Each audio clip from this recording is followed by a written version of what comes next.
Hello everyone. आज का जो हमारा टॉपिक रहने वाला है वो है structure of sentence, subject and object in details में हम लोग जानेंगे इसके बारे में। Then two types of object यानी दो तरह के ऑब्जेक्ट के बारे में पता करेंगे। Then classification of subject, subject का क्लासिफिकेशन करेंगे। देन मेकिंग लॉन्ग सेंटेंसेस यानी हम लोग बड़े बड़े सेंटेंस को जो है कैसे आसानी से सॉल्व कर सकें उसको देखेंगे। यानी कुछ रैंडम टाइप्स के सेंटेंस होते हैं, कुछ आवारा टाइप्स के, तो उन आवारा टाइप्स को जो है सेंटेंस को कैसे सॉल्व किया जाएगा, ये 5 नंबर टॉपिक्स हम लोग डील करेंगे। तो दिस इज़ पार्ट सेकेंड। अगर आपने जो है पार्ट फर्स्ट नहीं देखा है देन आई रिकमेंड कि आपको फर्स्ट पार्ट देखना चाहिए ताकि जो है आप जो है बेहतर से ढंग से इस वीडियो को समझ पाएँ। सो स्टार्ट करते हैं। The first we have structure of sentence. Sentence जो है किस चीज़ से मिलकर बने होते हैं, तो सेंटेंस जो है सब्जेक्ट और प्रेडिकेट से मिलकर बने होते हैं। प्रेडिकेट के अंदर जो है आपको मिल जाएंगे वर्ब और ऑब्जेक्ट। अब देखते हैं कि ये सब्जेक्ट क्या किसे कहते हैं। तो सब्जेक्ट जो है वो क्या होते हैं कि नेम्स ऑफ पर्सन और things we are speaking about. Subject जो होते हैं वो जिसके बारे में हम लोग बात करते हैं उसके पर्सन का नाम या फिर थिंग्स के नाम को इंडिकेट करता है। जैसे फॉर एग्जांपल, जैसे एग्जांपल यहाँ दिया गया है कि द स्टूडेंट्स आर रीडिंग। तो रीडिंग करने का काम कौन कर रहे हैं, तो द स्टूडेंट। यानी यहाँ पे ये द स्टूडेंट क्या हो गया, ये पर्सन का नाम हो गया, तो इसको क्या कहेंगे, सब्जेक्ट। अब देखते हैं प्रेडिकेट क्या होते हैं। तो प्रेडिकेट जो होते हैं वो क्या करते हैं, ये टेल समथिंग अबाउट सब्जेक्ट। ये जो है सब्जेक्ट के बारे में कुछ बताते हैं कि सब्जेक्ट आखिर कर क्या रहा है, ठीक, या क्या है, कुछ है या नहीं, उसका स्टेट बताता है या फिर कुछ एक्शन बताते हैं। जैसे एग्जांपल में देखते हैं कि द स्टूडेंट्स आर रीडिंग, कि जो स्टूडेंट्स हैं वो क्या कर रहे हैं, तो पढ़ रहे हैं। यानी आर रीडिंग क्या हो गया, प्रेडिकेट हो गए, और द स्टूडेंट जो हो गए वो सब्जेक्ट हो गए। यानी ये वाला पार्ट सब्जेक्ट हो गया and this part is predicate. अब जो है अगर सेंटेंस कोई दिया हुआ है तो उसमें हम लोग ईजिली जो है सब्जेक्ट और ऑब्जेक्ट का पता कैसे लगा सकते हैं। तो यहाँ पे दिया गया है कि आइडेंटिफिकेशन ऑफ सब्जेक्ट, यानी अगर हु से क्वेश्चनिंग करते हैं तो आपको पता चल जाएगा कि उसमें सब्जेक्ट कौन सा है। जैसे फॉर एग्जांपल दिया गया है यहाँ पे कि द स्टूडेंट्स आर रीडिंग। तो अगर हु से क्वेश्चन करेंगे कि हु आर रीडिंग, तो कौन पढ़ रहा है, तो आंसर आपके पास मिलेगा द स्टूडेंट। यानी हु से अगर क्वेश्चन करते हैं, आइडेंटिफिकेशन करना है सब्जेक्ट का, तो किससे क्वेश्चन करना होगा, हु से। तो हु आर रीडिंग, तो द स्टूडेंट। यहाँ पे द स्टूडेंट क्या हो गए, सब्जेक्ट। अब यहाँ पे है कि आइडेंटिफिकेशन ऑफ ऑब्जेक्ट कैसे करेंगे। तो ऑब्जेक्ट का आइडेंटिफिकेशन जो है दो तरीके से कर सकते हैं। पहला तो वर्ड से क्वेश्चन करके, और दूसरा जो है हुम से क्वेश्चन करके। वर्ड का मतलब होता है क्या, और हुम का मतलब होता है किसे। तो यहाँ पे अगर सेंटेंस में देखें कि the students are reading, students क्या कर रहे हैं, पढ़ रहे हैं। अगर वर्ड से करते हैं तो क्या पढ़ रहे हैं, क्वेश्चन मार्क, नो आंसर। और किसे पढ़ रहे हैं, तो ये भी पता नहीं है। यानी इसका मतलब हो गया कि इस सेंटेंस में जो है ऑब्जेक्ट मिसिंग है। Then let's take some other example to identify object. So इसमें देखते हैं ऑब्जेक्ट के बारे में। जैसे ही गेव मी, उसने मुझे दिया। डोंट नो किस क्या दिया, बट उसने मुझे दिया। तो हुम से, यहाँ पे अगर हुम से क्वेश्चन करते हैं, हुम से क्वेश्चन करेंगे तो किसे दिया, उसने मुझे दिया, किसे दिया, तो मुझे। यहाँ पे मी क्या हो गया, ऑब्जेक्ट। अच्छा, अगला देखते हैं sentence, he gave me he gave a pen, उसने एक पेन दिया। तो क्या दिया, यहाँ पे वर्ड से क्वेश्चन करते हैं, तो वर्ड से क्वेश्चन करेंगे तो क्या पता चलेगा कि क्या दिया है उसने, तो एक पेन दिया है। तो यहाँ पे होम से क्वेश्चन किए तो मी पता चला, यानी किसे दिया, तो मुझे दिया। और वर्ड से क्वेश्चन किए तो क्या दिया, तो एक पेन दिया। अब इसी दोनों सेंटेंस को जो है अगर मर्ज कर दें तो इसको ऐसे भी लिख सकते हैं। अगर दोनों को एक साथ किया जाए, दोनों ऑब्जेक्ट को अगर एक साथ लिखना हो तो क्या हो जाएगा, he give a pen to me. यानी अ पेन भी ऑब्जेक्ट हो गया और मी भी ऑब्जेक्ट हो गया। इसको हम लोग ऐसे भी लिख सकते हैं कि मी को पहले ला दें, जैसे ही गेव मी अ पेन। यानी यहाँ पर पता चल रहा है कि ऑब्जेक्ट दो तरह के होते हैं। तो ये कौन कौन से ऑब्जेक्ट होते हैं, तो हो गया हमारे पास जो है कितने टाइप्स के हो गए, 2 टाइप्स के ऑब्जेक्ट हो गए। तो कौन कौन से, तो डायरेक्ट ऑब्जेक्ट। डायरेक्ट ऑब्जेक्ट क्या होते हैं, तो ये नॉन लिविंग थिंग्स होते हैं। जैसे नॉन लिविंग थिंग्स जो सेंटेंस में हम लोग पढ़े हैं, ही गेव मी अ पेन, तो इसमें जो है 2 ऑब्जेक्ट था, एक तो मी और एक अ पेन। तो इसमें जो है नॉन लिविंग कौन सा है, तो पेन। पेन जो है क्या है, नॉन लिविंग है, यानी यहाँ पे डायरेक्ट ऑब्जेक्ट में जो है क्या हो गया, पेन जो है हमारा डायरेक्ट ऑब्जेक्ट हो गया। और यहाँ पे इनडायरेक्ट ऑब्जेक्ट में यानी लिविंग थिंग्स जो लिविंग होगा, तो इसमें जो है सेंटेंस में लिविंग है मी, तो यहाँ पे जो है हमारा मी जो है क्या हो गया, ये हो गया indirect object. I hope it is clear कि 2 तरह के ऑब्जेक्ट होते हैं, एक होते हैं डायरेक्ट और दूसरे इनडायरेक्ट। जो डायरेक्ट होते हैं वो नॉन लिविंग थिंग्स होते हैं और जो इनडायरेक्ट होते हैं वो लिविंग थिंग्स होते हैं। आगे बढ़ते हैं। Now the next topic we have classification of sentence based on subject, यानी अब जो है सब्जेक्ट डिफरेंट तरह के होंगे और इसके बेस्ड पे जो है हम लोग सब्जेक्ट को क्लासिफाइड करेंगे। तो पहला जो सब्जेक्ट हो गया विथआउट सब्जेक्ट, यानी एक ऐसा सेंटेंस जिसमें डूअर क्या हो, मिसिंग हो। डूअर का मतलब होता है कोई काम करने वाला, ठीक, जो कोई काम करता हो या स्टेट बताता हो उसको क्या कहेंगे, डूअर, ठीक। तो यहाँ पे हो गया पहला जो है सब्जेक्ट हो गया एक विथआउट सब्जेक्ट और दूसरा जो हो गया विथ सब्जेक्ट, जिसमें क्या होगा, डूअर जो है प्रेजेंट होगा, यानी काम करने वाला जो है, जो एक्शन होगा या फिर जो स्टैटिक वर्ब होगा उसको करने वाला कोई ना कोई होगा। लेकिन इसमें जो है सब्जेक्ट का क्या होगा, मिसिंग होगा। इस तरह के सेंटेंस को कहते हैं हम लोग आवारा टाइप्स, ठीक। दीज आर कॉल्ड आवारा टाइप सेंटेंस। इसमें पता नहीं चलता है कि हम लोग सेंटेंस कोई मिलेगा तो इसमें सब्जेक्ट आखिर कौन सा है, और सब्जेक्ट नहीं है तो आखिर उसमें लगाया क्या जाए। तो ये इसके बारे में जो है हम लोग डिटेल्स में पढ़ेंगे। तो पहला देख लो कि विथआउट सब्जेक्ट, अगर सब्जेक्ट पता नहीं चले कोई सेंटेंस में, अगर देखते हैं सेंटेंस और उसमें जो है पता नहीं चले कि सब्जेक्ट कौन सा है या उसमें किस चीज़ से जो है सेंटेंस का स्टार्ट करें, तो हम लोग क्या करेंगे, उस समय यूज़ करेंगे इंट्रोडक्टरी सब्जेक्ट का, डैट इज़ देयर। देयर का यूज़ करेंगे। तो देयर जो है यानी विथआउट सब्जेक्ट जो है, ऐसे जो है सेंटेंस में देयर का यूज़ करेंगे। देयर क्या होता है, ये एसे राइटिंग में बहुत ही यूज़फुल होते हैं। ज़्यादातर जो है एसे राइटिंग में जो है हम लोग देयर का यूज़ कर सकते हैं। जैसे फॉर एग्ज़ाम्पल यहाँ पे लिखा हुआ है एक लड़का है, तो एक लड़का है तो पता नहीं चल रहा है कि आखिर इसमें वर्ब कौन है, यानी हम लोग हु से क्वेश्चन करेंगे तो क्वेश्चन पता नहीं चल पा रहा है कि सब्जेक्ट आखिर कौन है, यानी हु से क्वेश्चन किए तो आंसर जो है हम लोग को नहीं मिले। हु से क्वेश्चन करते हैं तो आंसर जो है हम लोग को पता नहीं चल पा रहा है। तो इसलिए जो है इस तरह के सेंटेंस में क्या करेंगे, हम लोग देयर का यूज़ करेंगे। तो यहाँ से देयर से यूज़ कर सकते हैं, देयर इज़ अ बॉय, एक लड़का है तो एक जो है क्या है, सिंगुलर है, इसलिए यहाँ पे इज़ का यूज़ हुआ है, ठीक। अगर यही प्लुरल रहता कि कई लड़के हैं तो क्या होता है, दीज आर बॉयज़, ये हो जाते।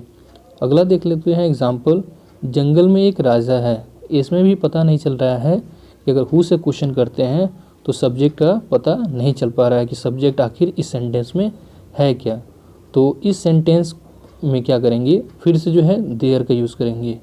तो इस सेंटेंस को अगर बनाया जाए तो क्या होगा, देयर और एक राजा है तो एक जो है सिंगुलर है, तो there is a king in the forest, जंगल में क्या हो गया, एक राजा है। ये इजी वे में क्या हो जाएंगे, सेंटेंस बन जाएंगे। फिर देखते हैं अगला एग्जाम्पल, कई किताबें हैं। अब यहाँ पर लिखा हुआ है कि कई किताबें हैं, अगर इसमें भी हु से अगर क्वेश्चन करें तो हम लोग को पता नहीं चल पाएगा कि सब्जेक्ट आखिर है कौन। इसलिए जो है इन आवारा टाइप के सेंटेंस में जो है हम लोग क्या करते हैं, इंट्रोडक्टरी देयर का यूज़ करके इसको सॉल्व करते हैं। तो यहाँ पे हम लोग यूज़ कर सकते हैं कई किताबें हैं, यानी किताबें क्या है, प्लुरल है, तो यहाँ पे यूज़ कर सकते हैं देयर। इंट्रोडक्टरी तो यूज़ करेंगे, इंट्रोडक्टरी से स्टार्ट करेंगे सब्जेक्ट। अच्छा, आर जो है ये आया है प्लुरल के लिए, यानी बुक्स बहुत सारे हैं तो इसलिए जो है इसके अकॉर्डिंग जो नाउन्स आएगा उसके अकॉर्डिंग ही हम लोग क्या करेंगे, वर्ब का सिलेक्शन करेंगे। तो यहाँ पे हो गया देयर, देयर हमारा इंट्रोडक्टरी हो गया।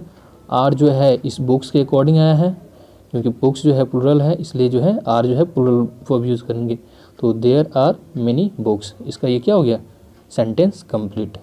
अब जो है हम लोग देखेंगे कि बड़े बड़े सेंटेंस को जो है सॉल्व कैसे कर सकते हैं इस इंट्रोडक्टरी देयर का यूज़ करके। Now let's check. चलिए देखते हैं how to make long sentence with the help of introductory there.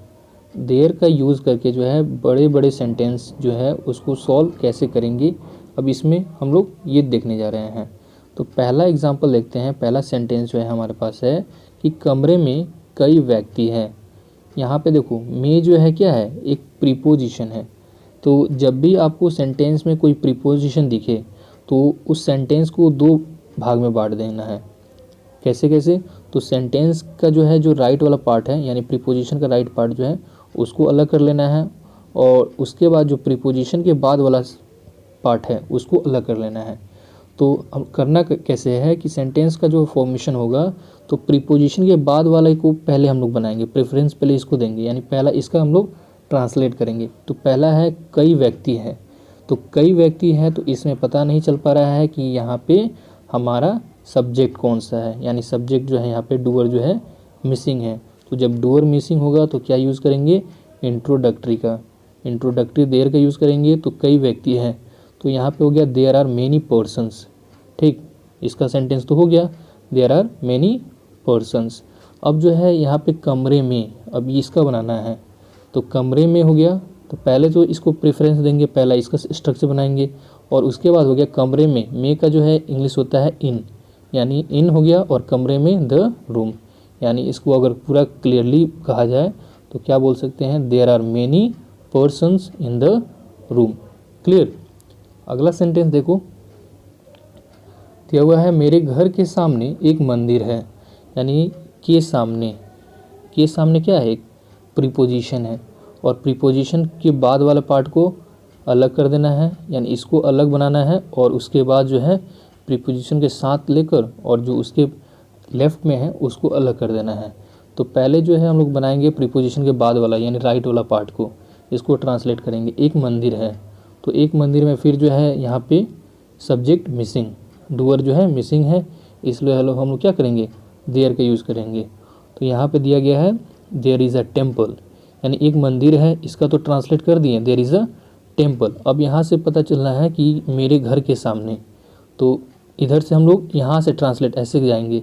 ठीक, तो यहाँ पे पहले के सामने यानी इन फ्रंट ऑफ, और मेरे घर यानी माई होम। तो क्या हो गया, there is a temple in front of my home. ठीक, क्लियर। अच्छा, अगला देखो सेंटेंस, यानी फोर्स पर एक सांप था। तो यहाँ पे पर जो है ये क्या हो गया, प्रीपोजिशन। तो प्रीपोजिशन के बाद वाला पहला इसका हम लोग ट्रांसलेट करेंगे, और फिर जो है प्रीपोजिशन को, ठीक, यानी प्रीपोजिशन को फिर प्रेफरेंस देंगे, और उसके बाद जो है जो सेंटेंस बच जाएगा उसको जो है अलग से हम लोग क्या कर लेंगे, ट्रांसलेट कर लेंगे। तो पहले तो बनाएंगे हम लोग एक सांप था। तो एक सांप था का क्या बनेगा, देयर, देयर इंट्रोडक्टरी तो लगेगा ही लगेगा, और यहाँ पे पास्ट टेंस है तो देयर वॉज आया है, क्योंकि जो है स्नेक जो है सिंगुलर है इसलिए यहाँ पे वॉज आया है, और अगर यही स्नेक जो है प्लूरल होता तो यहाँ पे वॉज के जगह पे क्या आ जाता, वर।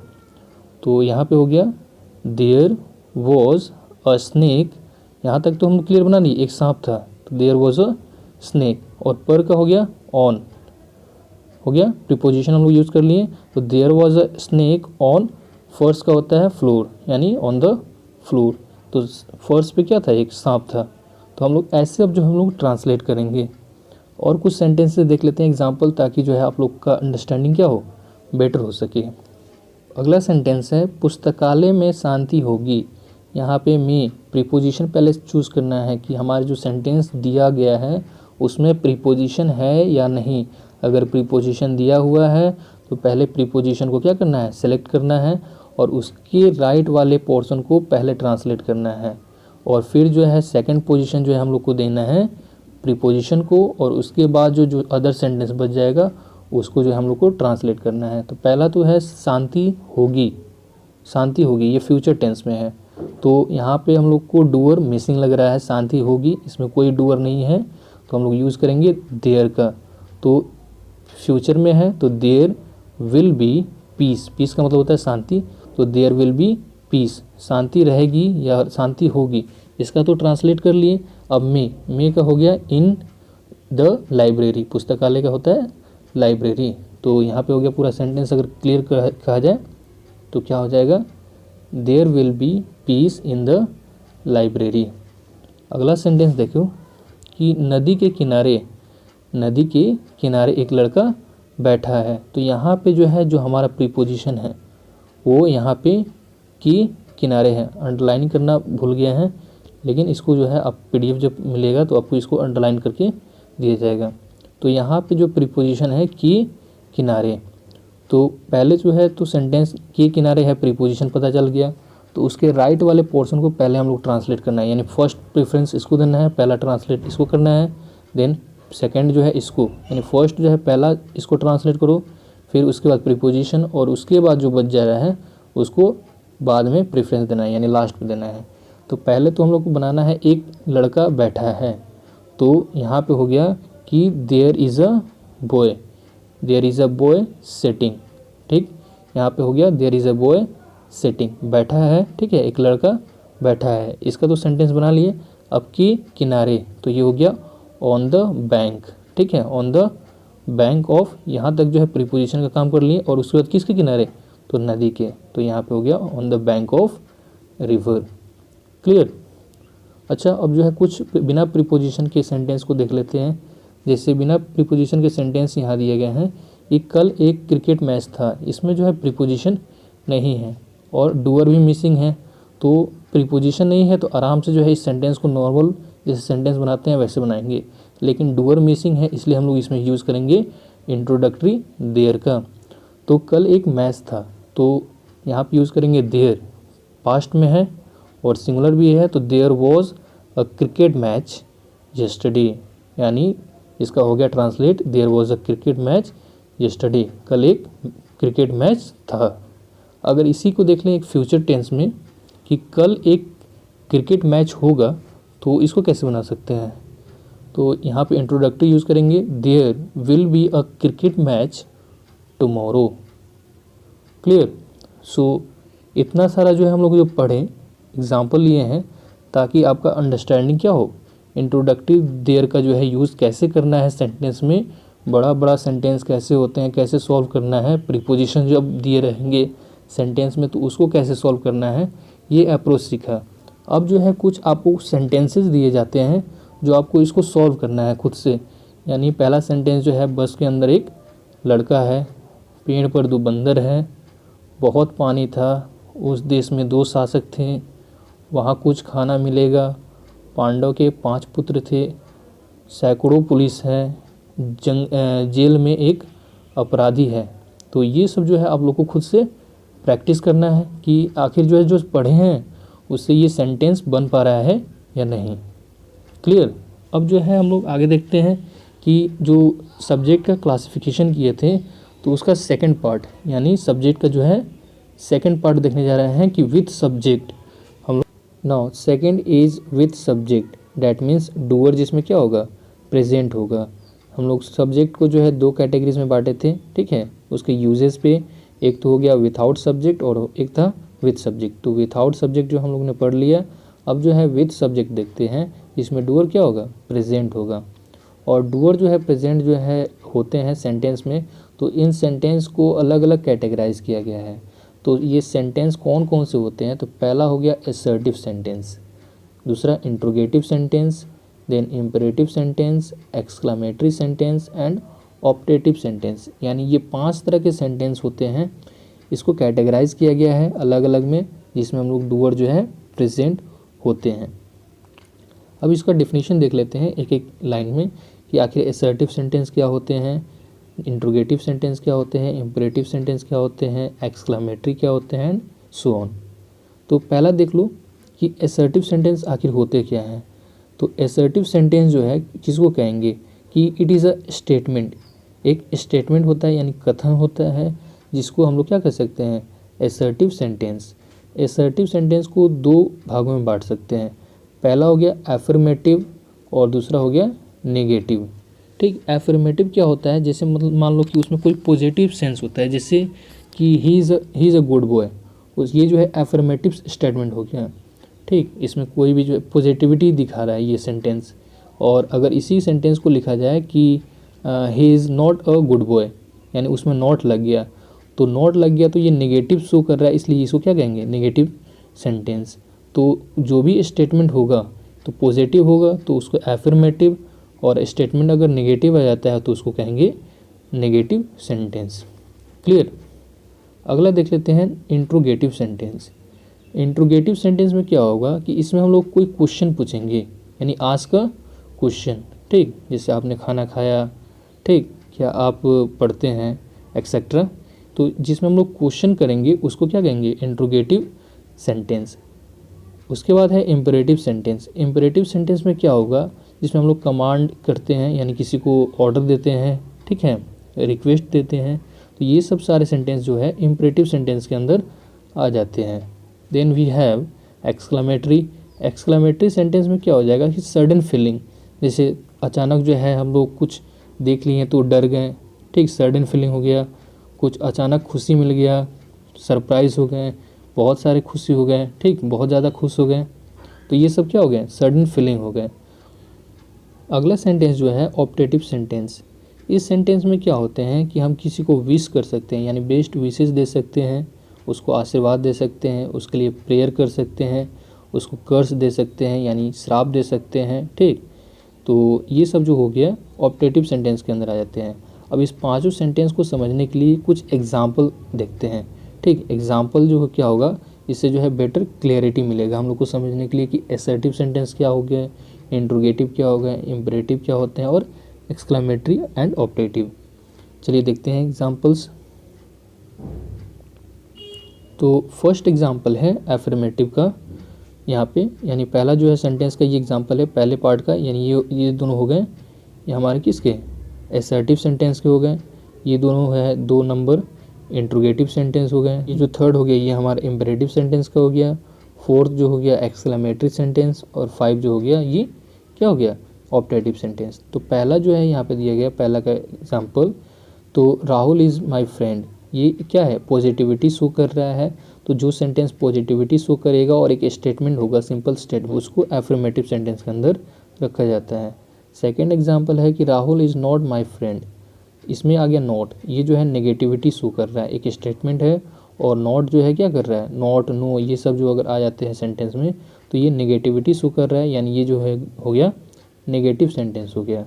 अब आ जाओ सेकेंड नंबर में कि do you believe in God, क्या आप जो है भगवान में विश्वास रखते हैं। यहाँ पे क्वेश्चनिंग आ गया, यानी क्वेश्चन पूछ रहे हैं, ठीक। तो क्वेश्चन पूछ रहे हैं तो ये क्या हो गया, ये हो गया हमारा सेंटेंस कौन सा, इंट्रोगेटिव, ठीक, इंटरोगेटिव सेंटेंस हो गया। फिर जो है दिया हुआ है मे यू हेल्प मी, क्या आप मेरी मदद कर सकते हैं। तो इसमें भी जो है रिक्वेस्ट किया जा रहा है, यानी क्वेश्चन ही किया जा रहा है लेकिन रिक्वेस्ट के फॉर्म में, इसको भी हम लोग इंट्रोगेटिव सेंटेंस के अंदर डाल सकते हैं। Now next example we have open the door. इसमें क्या किया जा रहा है कि कमांड दिया जा रहा है, यानी किसी को ऑर्डर दिया जा रहा है कि वो दरवाज़ा को क्या करे, खोले। तो ये जो है कमांड कर रहा है, ऑर्डर कर रहा है, तो ये किस में आ जाएगा, इम्परेटिव सेंटेंस के अंदर। और अगला जो एग्जांपल है कि प्लीज़ ओपन द डोर, यानी यहाँ पे अब रिक्वेस्ट किया जा रहा है। रिक्वेस्ट और ऑर्डर में यही डिफरेंस है कि रिक्वेस्ट जो है उसके पहले आपको दिखेगा प्लीज़, काइंडली, ये सब तरह के वर्ड्स दिखेंगे, जिसमें आप लोगों को पता चलेगा कि इसमें रिक्वेस्ट किया जा रहा है। और अगर ये वर्ड्स मिसिंग दिखे तो समझ जाइए कि वो जो है क्या है, ऑर्डर है, कमांड है। क्लियर। अच्छा, फोर्थ नंबर देखते हैं एग्जांपल। इसमें क्या हो गया कि hurray we have won the match, यानी इसमें सडन फीलिंग आ गया।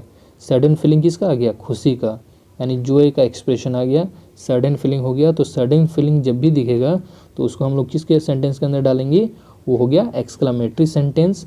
और इसका जो है एक्सक्लामेशन साइन भी हम लोग को पता है, ये एक्सक्लामेशन साइन जो है ये क्या करता है, दिखा देगा आपको कि ये एक्सक्लामेटरी सेंटेंस है। हालांकि जो है ऑप्टेटिव सेंटेंस में भी एक्सक्लामेशन का यूज़ करते हैं, लेकिन कुछ ऐसे वर्ड्स हैं जो आपको बता देंगे कि ये एक्सक्लामेशन का वर्ड है, जैसे अल्लाज, हुर्रे, ठीक, ये सब जो है वर्ड ऐसे हैं जो आपको बता देंगे कि ये सेंटेंस जो है क्या है, एक्सक्लामेटरी सेंटेंस है। 5 नंबर सेंटेंस कह रहा है कि मे यू लिव लॉन्ग, आपकी उम्र लंबी हो, ठीक है, आप हज़ारों साल जिए। तो इसमें हम लोग क्या दे रहे हैं, विश, यानी उसको बेस्ट विशेस दे रहे हैं, उसके लिए प्रेयर कर रहे हैं। तो ये सब हो गया किस के अंदर, ऑप्टेटिव सेंटेंस के अंदर। I hope it is clear to all. I hope you enjoyed the session. So take care and study well. Thank you.